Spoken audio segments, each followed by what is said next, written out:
সংখ্যালঘুদের নিরাপত্তা নিশ্চিত করায় অন্তর্বর্তী সরকারের নেওয়া পদক্ষেপকে স্বাগত জানিয়েছে যুক্তরাষ্ট্র। বুধবার নিয়মিত ব্রিফিংয়ে এই কথা জানান মার্কিন পররাষ্ট্র দপ্তরের মুখপাত্র ট্যামি ব্রুস। তুলসী গ্যাবার্ডের বক্তব্য নিয়ে তিনি বলেন, যে কোনো দেশের সংখ্যালঘু সম্প্রদায়ের প্রতি সহিংসতার বিরুদ্ধে অবস্থান যুক্তরাষ্ট্রের। ইলেকট্রা রেফ্রিজারেটর, খাবার তাজা তো জীবন তাজা।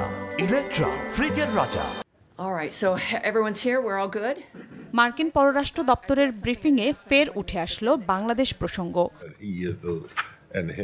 এবার দেশের সংখ্যালঘুর নিরাপত্তা নিশ্চিত নিয়ে ইতিবাচক বার্তা দিল ওয়াশিংটন। নিয়মিত ব্রিফিংয়ে বাংলাদেশের সকলের নিরাপত্তা নিশ্চিত করায় অন্তর্বর্তী সরকারের পদক্ষেপকে স্বাগত জানিয়েছেন মার্কিন পররাষ্ট্র দপ্তরের মুখপাত্র Tammy Bruce. Welcomed measures taken by Bangladesh's interim government. বাংলাদেশের অন্তর্বর্তী সরকার দেশটির সবার জন্য নিরাপত্তা এবং সুরক্ষা নিশ্চিত করবে। এই বিষয়টি লক্ষ্য করছি আমরা। আশা করি তা অব্যাহত থাকবে। মার্কিন গোয়েন্দা বিভাগের পরিচালক তুলসী গ্যাবার্ডের সাম্প্রতিক মন্তব্য নিয়ে সাংবাদিকের প্রশ্নের জবাবে ট্যামি ব্রুস বলেন, যে কোনো দেশের সংখ্যালঘু সম্প্রদায়ের প্রতি সহিংসতার বিরুদ্ধে অবস্থান যুক্তরাষ্ট্রের। তবে বাংলাদেশের ব্যাপারে আশাবাদী তিনি।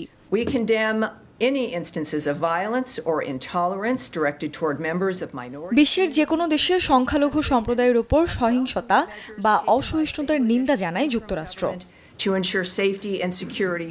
গেল সোমবার ভারতীয় গণমাধ্যম এনডিটিভি ওয়ার্ল্ডকে দেয়া এক সাক্ষাৎকারে বাংলাদেশের পরিস্থিতি নিয়ে উদ্বেগ জানান তুলসী গ্যাবার্ড, যা বিভ্রান্তিকর ও মানহানিকর বলে বিবৃতি দেন অন্তর্বর্তী সরকারের প্রধান doctor Mohammad Yunus. Attacks on the Hindus in Bangladesh. একই দিন মার্কিন পররাষ্ট্র দপ্তরের ব্রিফিংয়ে বাংলাদেশে হিন্দুদের ওপর নির্যাতন বিষয়ে প্রশ্ন তোলেন ভারতীয় এক সাংবাদিক। এর বিরুদ্ধে কি পদক্ষেপ নেওয়া হচ্ছে জানতে চাইলে তা এড়িয়ে যান ট্যামি ব্রুস। বিষয়টিকে কূটনৈতিক আলোচনার অংশ হিসেবে তুলে ধরেন তিনি।